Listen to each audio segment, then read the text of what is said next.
Feisties, this is Kelly, and I just want to take a second to let you know a little bit about what we're up to this summer. Now, it is a big summer of women's sports, and Feisty will be busy bringing you stories from all the biggest events. And we want you to be a part of that. We want you to help us turn this moment into a movement. And that is why we are launching the Women's Sports Fan Club. Now, being a part of this free fan club will get you exclusive content from all those big sporting events, discounts on fan club gear so you can, spread the love for women's sports, and access to the fan club community. Just visit fanclub.feisty.co to be a part of the movement. You're wondering, which of those big sporting events will you be getting exclusive content from? Well, we will be at the Paris Olympics, the Tour de France Femmes avec Zwift, the Ironman World Championship in Nice, and the Boston Triathlon and inaugural Super Tri race. So you can come find us in person too, on the ground in Paris, Rotterdam, Nice, and Boston. And being a part of the fan club will ensure you get daily behind-the-scenes updates from the ground from Paris. So, we hope you enjoy everything we've been working on and are excited to fangirl out on some women's sports. Hello, Feisty people. Welcome to the Women's Performance Podcast. I'm your host, Sarah Gross, and over the next few weeks, we will be counting down to the Olympic Games in Paris with a special series called Croissants and Commentary, Moments on the Road to Paris. Every week for the next 9 weeks, I will be joined by sports reporter and head of content here at Feisty Media, Kelly O'Mara. Kelly and I will unpack all things Olympics. We will talk to athletes, coaches, and other experts about everything from peak performance to nutrition, delivering you all the hype every week. Then, once the Olympic Games begin, we will be recording daily podcasts live from Paris with all the behind-the-scenes info. While we regrettably cannot share our Parisian croissants, we can and will share our feisty commentary. So, pull up a chair, grab an espresso, and let us take you to Paris with us. Hi, Kelly and women's sports fans. Sarah Gross here. Welcome to Croissants and Commentary. We're so happy to have you with us on our journey towards the Olympic Games in Paris. We are in the final week before the games begin, and Kelly and I, along with Ella and Millie from Feisty Media, are headed to Paris to bring you daily updates. I cannot wait. We are recording the podcast asynchronously this week because I am on a vacation with my family before we, of course, head to Paris next week. I'm actually in a cabin in the Swiss Alps with almost no reception, so I'm recording this ahead of time, sending it over to Kelly. I don't even have my proper mic with me since they are being transported directly to Paris, so hopefully I sound okay, and thank you for your patience with me. This week, I just listened to the interview. Kelly sat down with Caroline Fitzgerald from Goals Sports, who hosts the Business Case for Women's Sports podcast. Honestly, who better to discuss the business case for women's sports than the woman who literally talks about it on her podcast every week? Okay, and one last thought before I hand the mic to Kelly. One thing Caroline said in passing during the interview is you can't talk about elite athletes without talking about the money that makes their performances possible. And since we're talking about the Olympic Games and the best athletes in the world, that comment is so on point because we're so often told that women's sports are boring and no one wants to watch them, etc. But without investing in what it takes to create great performances, women aren't even given the chance to develop themselves as athletes. So the money has to come first.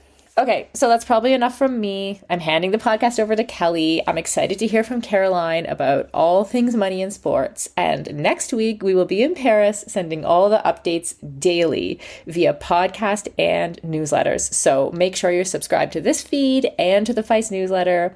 And I'll talk to you all then. Building muscle can be tough, and gains can be so slow, even for those of us who do a lot of strength training. As an ex-endurance athlete who is now in perimenopause, I know this all too well. It can be frustrating to put in the time in the gym and not see the results I'm looking for. That's why it's super important to take the right supplements at the right time. One of those supplements is essential amino acids, which are needed to trigger muscle protein synthesis. Muscle protein synthesis happens when you eat high-quality protein, like eggs or whey. And by supplementing with additional essential amino acids, you can make sure you are getting the full benefit of your training sessions. Targeted essential amino acid formulas can be up to 4 times more effective than just eating protein. I've been taking amino acids for almost a year, and in combination with eating quality protein and a couple other supplements, I have managed to turn the tides on age-related muscle loss, which starts at 30 for women, by the way, and I have continued to make strength gains as I head towards 50. AminoCo has been a long-time sponsor of Feisty Media and has supported all of our brands and podcasts over the years. I recommend starting with AminoCo Perform, and you can grab some at aminoco.com/performance. If you enter the code PERFORMANCE, you will save 30% and receive a free gift if it is your first purchase. Give it a try and let me know how it goes. That's aminoco.com/performance and use the code PERFORMANCE to save 30%.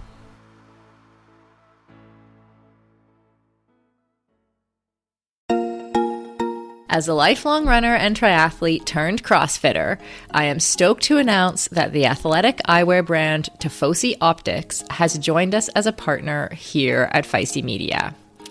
Tifosi sports glasses hit all the marks for athletes. They're shatterproof polybicarbonate, so the lenses not only reduce glare, but also offer scratch resistance, which I 100% need. They stay in place when you are moving. The hydrophilic rubber nose pads actually get more grippy the more you sweat, so they are secure and don't slide down your face even when you're running in hot conditions. No matter what sport you do, Tifosi has shades for you. Whether you love tennis, fishing, pickleball, running, cycling, or just hanging out on the beach.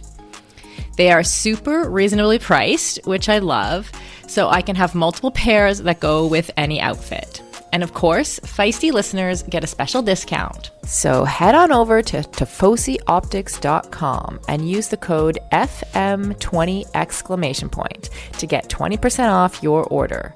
That's FM, as in Feisty Media, 20 at tifosioptics.com. The link will be in the show notes. Now, with the Olympics starting this Friday and what's promising to be an epic opening ceremony on the Sun, we're finishing up this pregame series with our last episode today, all about the money. Now, first, I spoke with Caroline Fitzgerald, who is the CEO and founder of Goals and host of The Business Case for Women's Sports.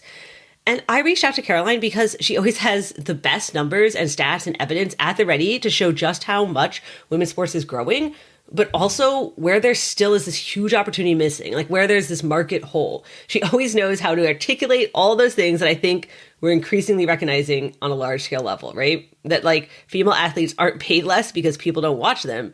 People weren't able to watch them because largely the men making decisions hadn't invested in female athletes. And so then those female athletes don't have as many resources and as much opportunity to become megastars. And so then they're paid less because of systemic inequity. Oh. And while the Olympics is one of the stages where female athletes have historically had the most chances to shine, there's still so much room to grow here. So let's hear from Caroline, and then Sarah and I will share our thoughts before the games start. All right, we're joined by Caroline Fitzgerald, founder of Goals and the host of the podcast, The Business Case for Women's Sports, which is why we wanted you to come talk to us all about the business and the money. We love talking money. We love talking about the business of women's sports. Kelly, thank you for having me. It's an honor to be on with you today and can't wait to get into it. I feel like one of the first things we always have to start with, especially when we talk about the Olympics, is people are like, but they're amateurs. Why do the money shouldn't matter? They're doing it because they love it. Why? I mean, it does matter. Why does it matter that, we have to talk about how much these athletes make, their sponsorships, their prize money, all that stuff?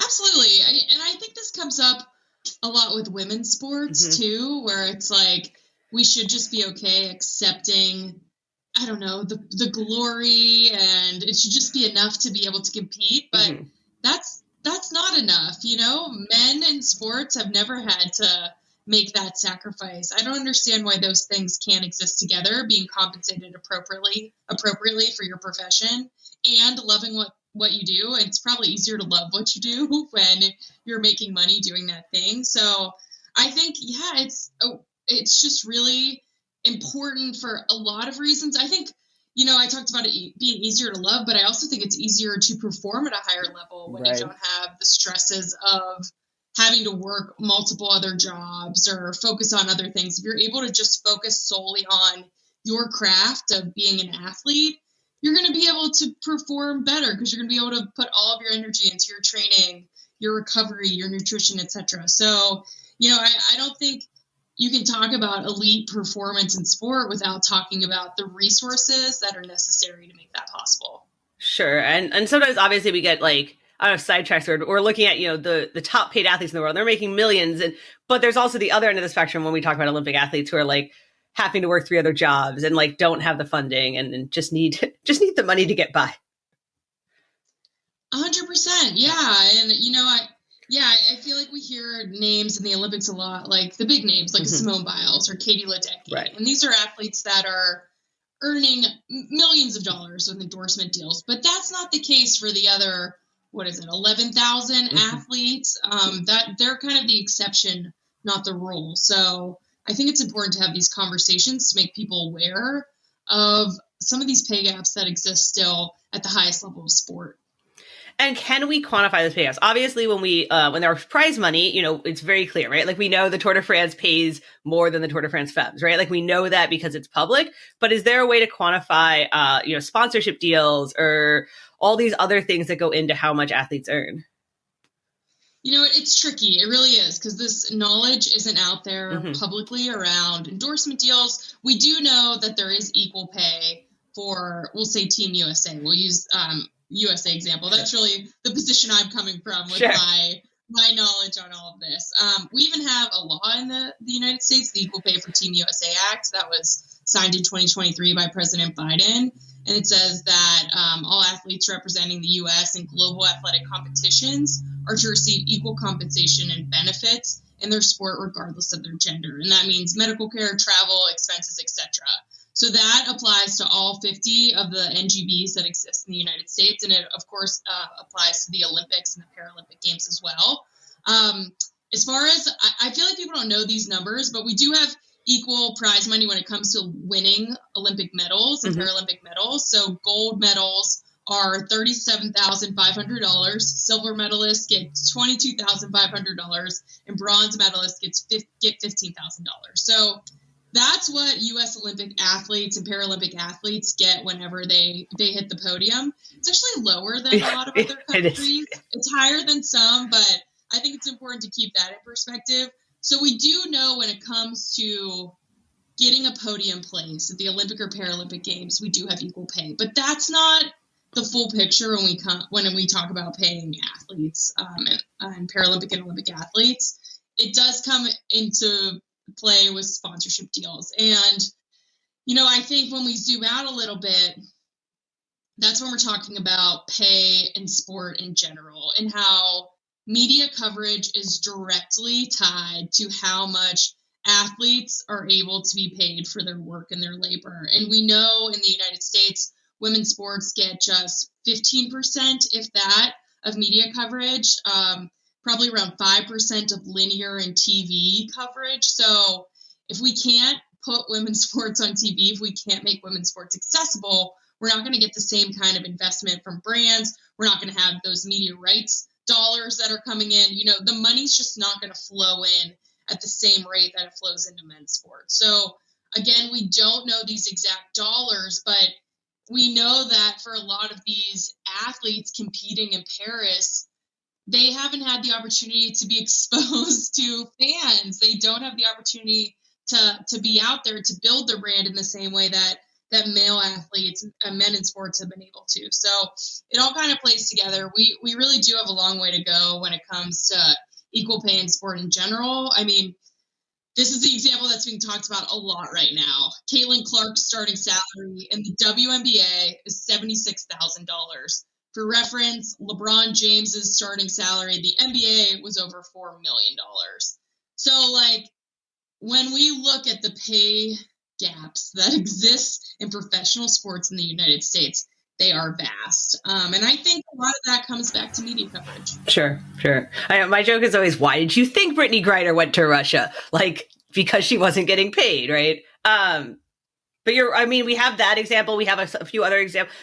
It's hard though sometimes to convince people, like, no, like the women's really, really are still being paid less. How do we know? Do we know that they are being paid less besides WNBA salary, besides, the soccer, the Women's World Cup, we know that's less, right? Like there are examples that we know, but do we know like across the board that, women are getting paid less when it comes to sports? Yeah, we do. You can go through every single league and find those examples. Even in tennis, that's the sport where we have women athletes making the most out of other sports. So Forbes put out a list at the end of 2023 of the highest paid women athletes, and 12 of the top 20 and 9 of the top 10 all came from tennis. And their numbers that those women are making don't even compare to the top men athletes on the top performing or top highest paid male athlete list. So, even in the sports where we've been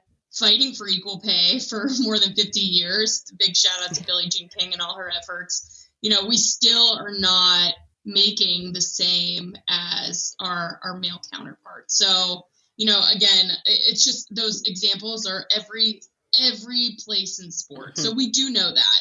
We don't have as much information around endorsement deals and how that shakes out, but we have some. And again, these numbers, like in tennis, for example, they're not just taking into account on-court earnings. They're talking about pay in general. And again, even the highest paid women athletes aren't stacking up to what men in sports make. And does that, like you kind of just mentioned tennis here, right? Does that vary by sport? Are there some sports that are worse than others? And then I feel like we also know, like running is kind of like, right, I know running sponsorships and triathlon sponsorships, and we know that, for example, Black female runners have a much harder time signing sponsorships than white female runners. And so are there discrepancies kind of like that we see too?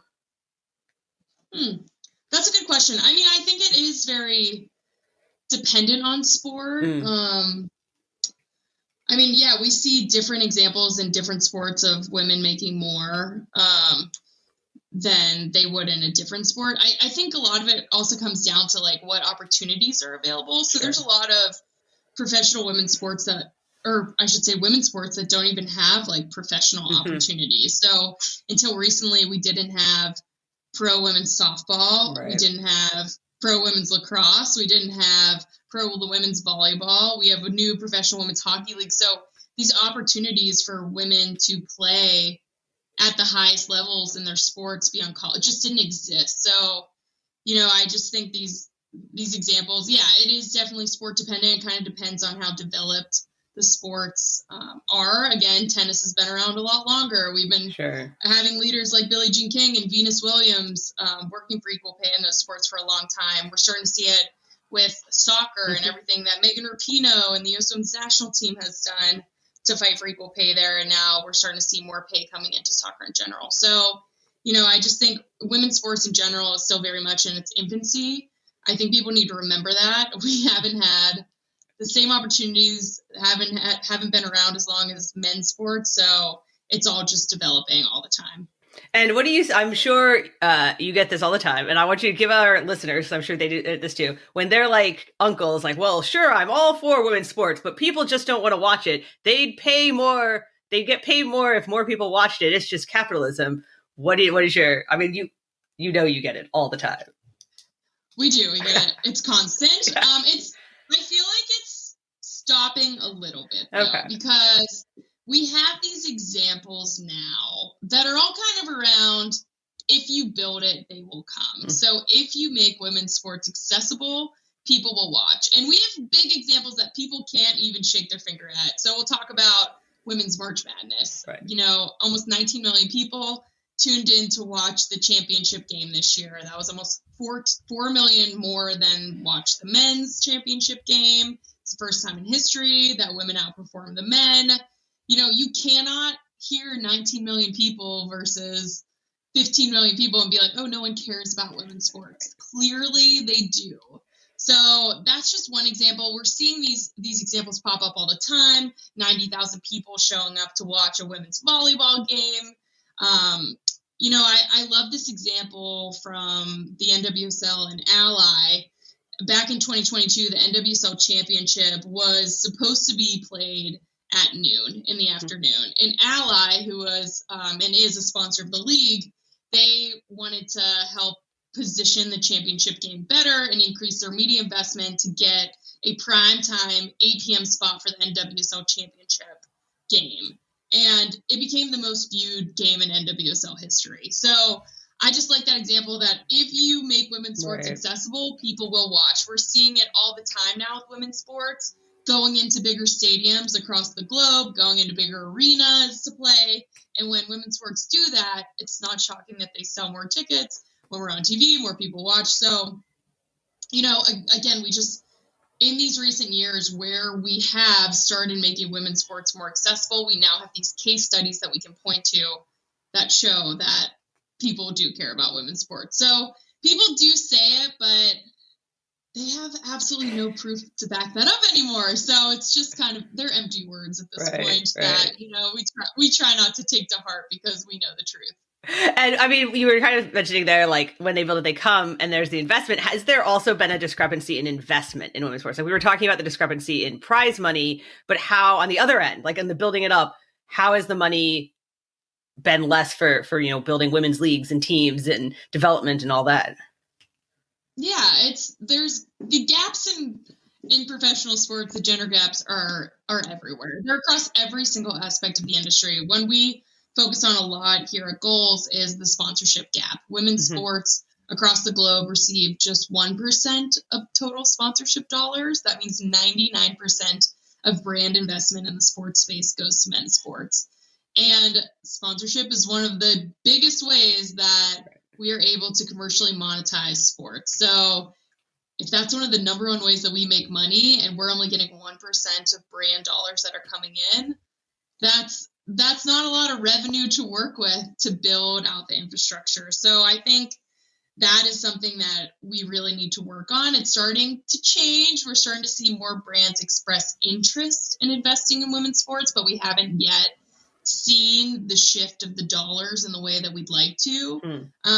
Again, things are changing, and I'm optimistic that events like the 2024 Paris Games are going to really just show people once again just the majesty of women's sports and how it's really a worthwhile investment to put real dollars behind women athletes. Yeah, there was the study recently, right? There was like $4 billion merchandise gap that's like there to be made in women's merchandise, sports merchandise. Yeah, this is an incredible number. So Sports Innovation Lab in Klarna did a study, and they found that the untapped value potential of women's sports merchandise is $4 billion with a B dollars, which is wild. And I think 79% of women's sports fans said that they would buy more women's sports merchandise if it was available. And I think if you couple that, like that's a ton of money, but then also the fact that women in the U.S. control or influence 84% of U.S. consumer spending power, like there is money to be made here. And that's just in merchandise alone. So just think about how much potential there is in the women's sports space. It's really, really quite vast. And people that can look past those antiquated ideas around no one caring about women's sports or women's sports aren't as exciting as men's sports.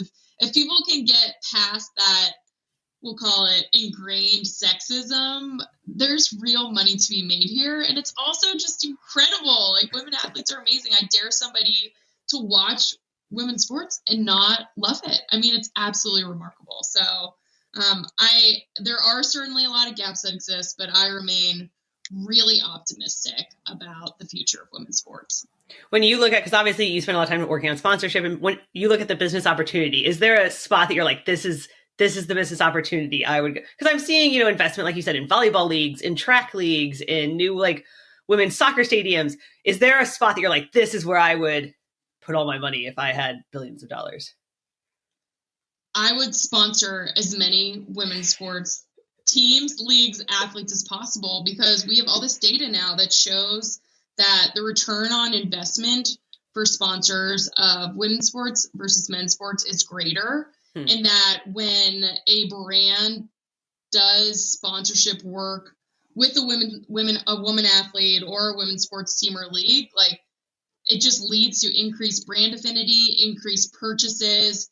Like we have all of this data that just says, like, if you sponsor women's sports, you are going to make money on the back end because of that sponsorship. So I would pour my money, my marketing budget into sponsoring women's sports because it is going to pay dividends for brands that do that. So I think that's one. And then, I also would probably start investing in some of these, we'll call them emerging sports. So sports that don't yet have the same infrastructure that's built out.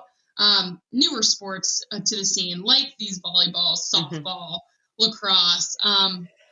We know that lacrosse, softball, women's flag football, they're going to be Olympic sports in LA 28. And we also know there's a ton of incredible work being done by folks like Athletes Unlimited, the WNFC, to get more opportunities for women in these sports professionally in the U.S. So the infrastructure is there, and it's building and it's growing all the time, and we're building to some incredible things. So if I was somebody that had millions and millions of dollars, I would get in early with these emerging sports because we know they're going to grow. It's inevitable that they're going to grow, especially a sport like softball, where you see everything that happens with the Women's College World Series every year.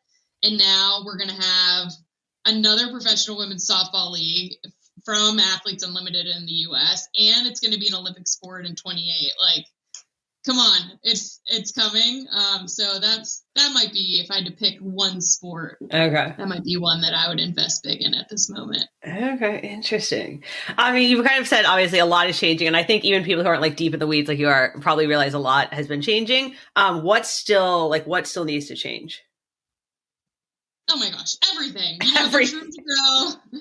There's room to grow in every single area of the women's sports industry. Again, these gaps are still so huge. If I had to pick one thing to change, I think media coverage is the key to unlock a lot of other change. So I say this all the time, but if we make women's sports accessible, more people can watch. If more people are watching, brands are going to invest more. And if brands are investing more, women athletes are going to get paid more. So I think if there's like one thing that we could change that could lead to a lot of change in a lot of other areas, I think it would be media coverage for sure.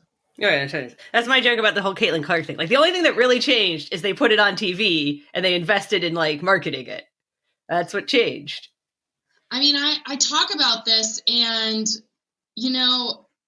I would be curious if Caitlin Clark would have the same level of fandom if Caitlin Clark was, I guess, we'll say a couple years older. So if Caitlin Clark would have been in the if she was Candace Parker, Madness, right? Yeah, like it's because if Sedona Prince and Allie Kirshner didn't make everybody aware of the gender disparities that existed between NCAA women's basketball and men's basketball, and we didn't see those weight room photos, would that have led to the NCAA's gender review study? And would that have led to increased media coverage and marketing? And one of the things that changed because of that is the women's tournament was allowed to be called Women's March Madness. So had all those things not happened, and we could take this back a lot further to a lot of trailblazing women and women athletes that have laid this groundwork. But I like to think Caitlin Clark is the perfect athlete that came up. I don't know if perfect is a good word, but like it's a once in a generation athlete that was in the right time. It happened at the right moment for it to be this perfect storm. So, and she was on TV, and you could watch her, like you're saying. You could watch her, and there was marketing behind her, and you knew who she was, and you understood storylines around her opponents and rivalries and everything like that. So, it just, people need to understand the larger context around what has been suppressing the growth of women's sports and what has helped accelerate it. For sure. So then I guess, what are you most excited about watching? So I'm going to ask you last, this summer in Paris. Oh my gosh, all of it. I just can't wait. The Olympics are always such an exciting time for me. And I think a lot of fans of women's sports, because in a lot of ways, it's really been the only time that we've been consistently able to watch women's sports at this level. The 2020 Tokyo Olympics in the US, I think women's sports and women athletes got 60% of the media coverage, and that's compared to the 5% of TV coverage that they typically get. So like this is the time that we can just like flip on the TV and women's sports are just on. Right. That doesn't happen. So what a luxury as a women's sports fan to just be able to turn on primetime television and be able to watch women's sports. So that's something that's really special for me. I think that's something that fans of men's sports probably take for granted at this point. But for us, it's a really, really special thing that it's just like natural that women's sports would be on TV. So I certainly look forward to that. I think I know this games is historic because this is the first time that we're going to have numerical gender parity on the field of play. So that means the same number of female and male athletes participating. So that's a big deal as well. I'm excited about, I always love watching the women athletes, but I think with this increased coverage of women's sports that we've seen in the past 4 years, I feel like I know these athletes better than I've ever known them before. And I'm excited to see what they do because I've been able to follow their journeys these last 4 years, like a Simone Biles, for example, who we obviously followed everything that happened with her in Tokyo 2020. And now to see her come back in 2024, it's just so amazing. So I think for that reason, we're going to see just incredible engagement, incredible viewership, support for women athletes. And I just think these Olympic Games are going to set some records when it comes to women's sports. Awesome. Well, thanks so much for chatting with us. And I hope so. I'm excited about Paris. So it's going to be incredible. I cannot wait. And thanks for having me. And thanks for all you do to cover these important topics. Definitely. Endurance sports should be accessible to everyone, right? That's why we are so excited to be partnering with Motive. Motive is one of the fastest growing training apps in the world today, with thousands of amateur athletes signing up every month and a nearly perfect 4.9 star rating in the App Store.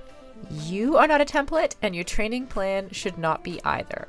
Prepare for running races, triathlons, cycling events, duathlons, or swim runs, however your season schedule shapes up, and get training written by some of the best coaches in the world in each discipline who know what it takes to help amateur athletes reach their goal on race day.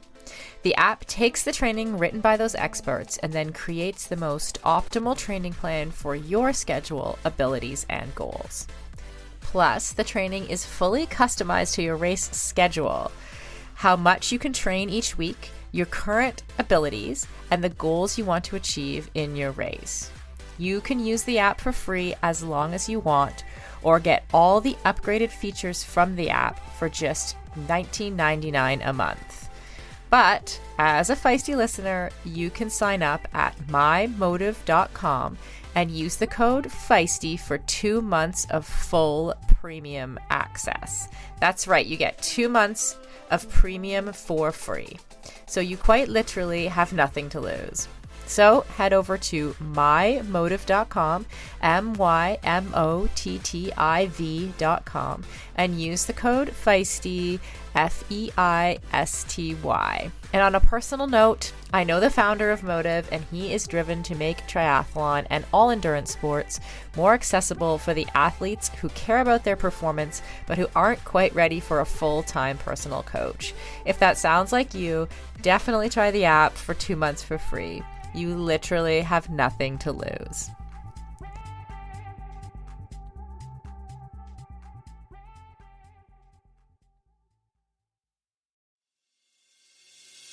Anyone who knows me knows that I am constantly traveling for work.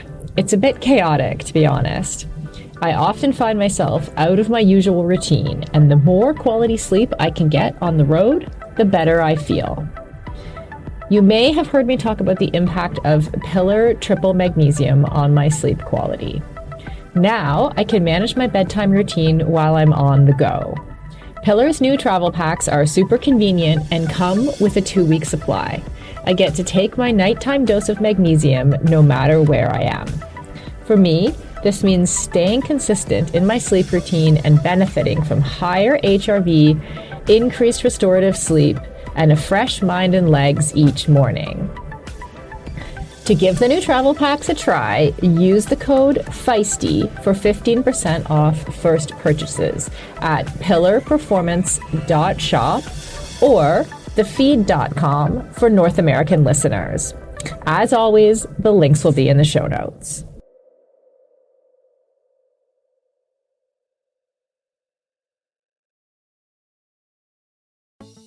For decades, running shoes have been researched, tested, and designed for men. Brands have relied on the shrink it and pink it approach to sell male shoes to female customers. That's why we are so excited to be working with Hedas. Hedas designs athletic footwear for women that elevates performance, safety, and style. Hedas unlocks the science behind women's biomechanics through dedicated research, creates better shoes for women that support their longevity and performance, and establishes new design standards to promote transparency in a male-biased industry. Hedas have a lower ankle collar to reduce rubbing, a breathable mesh toe box to allow for ventilation and to allow for female toe shape, a special kind of plate in the midsole to keep tired legs going, a narrow heel cup to reduce heel slippage and take the pressure off our Achilles, and a rounded instep to create a snug fit. Hedas has 3 shoe models designed for different sessions: the Alma Cruise for long runs, the Alma Tempo for training days, and the Alma Speed for pushing the pace. I've personally been running in the Alma Cruise and I love them. It's the shoe I always wanted and never knew I needed. The fit is perfect in every way. You can get your own pair of Hedas at hedas.com and use the code Feisty20 for 20% off. That's Feisty20 at hedas.com, and it will all be in the show notes. So, Kelly, you'll be shocked to learn that after listening to the interview, it sparked a few thoughts about women's sports and money, which of course I am going to share. So honestly, the business side of women's sports is wildly interesting right now. We have what we call a tailwind in the market, meaning that women's sports have captured the interest of the zeitgeist. So not just the interest of those of us who have cared and been pushing for equality for decades, but women's sports now has mainstream interest, which is super exciting, right? But what does that mean for the business side, and where are the opportunities? How do we locate the right ones and invest in them? So one of the questions is, how can businesses, both big and small, capitalize on this moment? But I think more importantly, how can we ensure that businesses working directly in the women's sports space continue to grow? Not just businesses, but also the federations that support them. How do we continue to grow the entire infrastructure around women's sports, given the investment money that's coming in right now? Really, how can we ensure that the next generation of girls have every opportunity that boys do, not just to do sports, but also to watch women playing sports and become professional athletes themselves? So from my personal perspective, as someone who is growing a media company in the women's sports and women's health space, I have some thoughts. First, for anyone who doesn't know, Feisty Media's goal is to build an empowering culture for active women.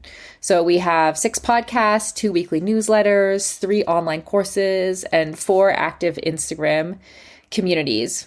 And, drum roll, we recently closed our first funding round, and our goal is to build kind of the overall size of our audience over the next 18 months. And being in the middle of a fundraising round means that I spent a good chunk of April and May talking to potential investors, trying to convince them that women's sports media is worth investing in. And through that process, I have a couple observations. First, I only talked to one investor who literally didn't know that women's sports are growing in popularity right now. That's only one out of maybe 50 or so conversations. So basically, almost every potential investor from every walk of life heard women's sports, and it kind of piqued their interest in investing. So in that way, it was a little bit easier for us now than it has been in past years. But actually, when it came down to it, the difference between someone who ultimately invested and someone who didn't came down to how big they believe the market potential is for women's sports. So what I mean by that is that while everyone knows women's sports are gaining momentum right now, what is unclear is the exact size of the market that momentum is creating. And when the wave crashes down and it stops growing so quickly, what will the new normal be? Like, will women's sports be as big as men's sports? Do we think that's likely? Do we think it's possible right now? Right now, women's sports are set to become a billion-dollar industry in 2024, which sounds like a lot until you realize that men's sports are a $500 billion industry. So even $1 billion is still only 2% of the men's sports market. So still crazy small, right? So between 1 billion and 500 billion, how big do you actually believe the women's sports market can get during this period of growth? I think that's the real question. Whether they acknowledge it or not, sponsors, investors are all betting on how big can it be. And if they believe that the market can grow to 10 times or more of its current size, they are more likely to invest in women's sports businesses and marketing opportunities. And honestly, I really think that question should be the guiding question for all of us who are working in women's sports right now, or who just love to see the growth. How big do we believe this momentum can get? And what can we do to make sure we get there? And how much of our time and energy and money are we willing to invest right now while this huge tailwind is in our favor? Because frankly, in some ways, we are all investors, whether we know it or not. We have either time, energy, or money, and we need to decide whether we are investing in women's sports, and if so, how much. This wave of popularity will not go on forever, and we all have the opportunity to make this wave bigger. All right, to give you some of my thoughts, I do think Sarah's likely right that the question of the next 5, 10, 20 years is, how big can women's sports be? How much is there to be made here financially? And she knows that I think the answer is even bigger than most people are ready to imagine yet. Because just look around at the upcoming generations. They want to spend their money on female athletes. They want to buy merch. There is a reason, $3 million worth of t-shirts that say everybody watches women's sports were sold. Which, plug here, now you should totally get the Feisty Women's Sports Fan Club t-shirt, by the way. This isn't a moment, this is a movement. It's going to be the next super cool Gen Z shirt to rock your fandom and prove to everyone that there is a huge market out there. And a plug. But I do think it's just going to grow and grow and grow. And I think right now, the biggest numbers we can even imagine aren't even big enough. So here's an anecdote. So I live in the San Francisco Bay Area, and last summer, I was tasked with doing a pretty big story for the local NPR station, answering a listener's question about why San Francisco didn't have any pro women's sports teams. And at the time, I went through all the history, and there actually had been many former pro leagues and teams here that had all folded. For all the reasons that people always cite, right? Because they hadn't had enough marketing, enough investment, enough broadcast, or, because people don't watch women's sports. But what was also happening last summer, as I was working on the story, was we were just about to get a brand new NWSL pro soccer team. And so I talked with the investors and the former U.S. national team members who were backing the team. And what was different this time around, they said, was that, one, they were investing so much more money. And they wanted to make this not just a regional team, but a global brand. And that people were finally ready for that. And now here in the Bay Area, we're getting a WNBA team too. We have all these huge individual female athletes here. Money is pouring in. And I think there's still just so much more room to grow. But I will say, and Sarah knows this, one of the things I struggle with in all of this money as marker of growth is that money is not necessarily the only or best marker of success. Our female athletes need to be paid because they need the investment to have the opportunity to get better and to excel. And if you're going to make money off them, pay them. But I also think we have a chance here to consider other models. At some point, we don't have to chase men's definitions of success. At some point, millions and billions of dollars is, enough dollars.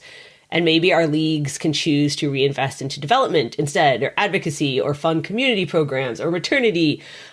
There's so many things they could choose to do with the money instead of just make more and more. And women's sports have always been synonymous with political activism and advocacy and all those kinds of things because it is impossible to be a female athlete and not come up against systemic barriers and the limits of, the current system. as they say, you know, the personal is political. And so for female athletes, I think that's always been true. And so they've always had like a long history of considering these questions. And at their best, women's sports have been intersectional and worked to pave the way for everyone who comes after them. So now that money is like finally rolling in, right? Now that like the bank doors are open, I don't want us to get too sucked into that. I don't want us to get like too wrapped up in what ROI some dude investor thinks he needs, or what the men who still pull so many of the financial levers define as success. I want us to define success ourselves. Like, get paid, but don't give up control. All right, that's my like PSA here, that I just wanted to note since we're talking about money. And now we are headed to the Olympics this week, both Sarah and I from different parts of the world, where we will be reporting on the first gender equal games. And I will be interested to see kind of who emerges and what stories emerge as the biggest stars and the biggest moments. There was some stat a week or two ago that out of every athlete, male or female, Simone Biles is the one like most cited and considered the absolute like biggest name going into these games, which seems accurate. And I also say, comparing this lead up to the lead up to Tokyo, which, you know, we had to cover so much remotely, it's just way, way, way more this time around. So you'll be able to get all the daily Croissants and Commentary podcasts here on this Feisty Women's Performance feed. Hit subscribe. We'll be doing quick recaps from the ground and previews and talking with athletes, fans, coaches every morning. So it'll hit, you know, the East Coast like early morning for your day. And if you sign up for the Women's Sports Fan Club, you'll also get the daily newsletter updates, a special thank you gift from us, and discounts on that fan club gear I mentioned. It's going to be popping. Just go to fanclub.feisty.co. One of the things we keep talking about here at Feisty is that movements need fans, and women's sports have had fans forever, right? They have them in spades. We have you.